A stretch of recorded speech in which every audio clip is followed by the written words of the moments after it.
going to download the computer cut patterns for this 2022 Tesla Model Y. This is core software from SunTek. It's their own proprietary software that we get access to when we buy their film. It's the base sedan. So we're going to open the vehicle up, and here are all our options. A-pillar, full fender, full hood. So this is something interesting here. Here's the fender. There's the cutout right there. This cutout right here is for that camera. That camera controls a full self-driving feature. What's nice about having this cutout here, what's nice about using the computer cut kits, is the fact that we're not going to disassemble this car. This is a brand new Tesla. That camera right there is a critical safety feature that runs the full self-driving mode. So I don't want to take the responsibility of taking this car apart. You take the car apart, there's the potential to break some clips back there. Then let's just assume you can take it off and put it back in, but you have broken clips, so now you potentially have this camera falling down the road. It sets you up for a bad day by taking these cars apart. We have a comment. She said, I had this experience with mine, and she had her car wrapped. They took the camera off, and she had to pay to replace the cameras again. Not something that you want anybody doing. To take the car apart to put this magic paint protection wrap on it, that's not the purpose of it. It's not to improve the paint. It's paint protection, not paint perfection.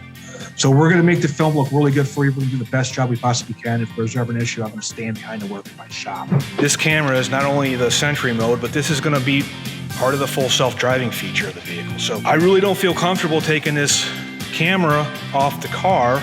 There's plenty of YouTube videos on there. Go watch them do that. And typically what happens though is you run a risk. There's 2 press clips and 3 hard clips.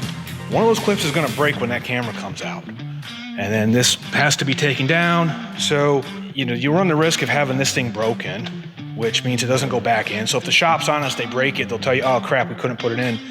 Tabs broke off. Now with the way of the world right now, supply chain issues, you could be, I don't know how long it takes. I've heard it's taken, 3-4 months potentially to get parts from, different auto manufacturers. So I don't want to run the risk of, first and paramount is I don't want to run the risk of taking a critical safety feature apart on somebody's brand new car. That's why we're not going to take the cameras out. That's why we're going to have a computer cut, and there's going to be a seam here, but I would rather run the risk of having a seam, a PPF on here, and knowing that you're safe driving down the road. The other thing that we've seen on these Ys that we do differently here is that for that to be bulk, you'll see somebody, they'll pop this trim piece off. So if you see somebody doing install PPF and they're bragging they're doing a custom job, they'll have this off. Well, this, if you've seen in these Tesla videos, all these plastic trim pieces are put together with plastic clips. When they design the trim pieces, when they design these cars, they're usually designed to go together, not to come apart. That's why we have 2 different plotters in the shop. That's how strongly we believe in computer cut kits, computer cut patterns, using the technology to have a better install for you. So there's no reason to take any of this. We've seen guys taking front bumpers off of cars, taking headlights out. There's no reason to disassemble a brand new vehicle, period. There's no reason to disassemble a brand new vehicle, period.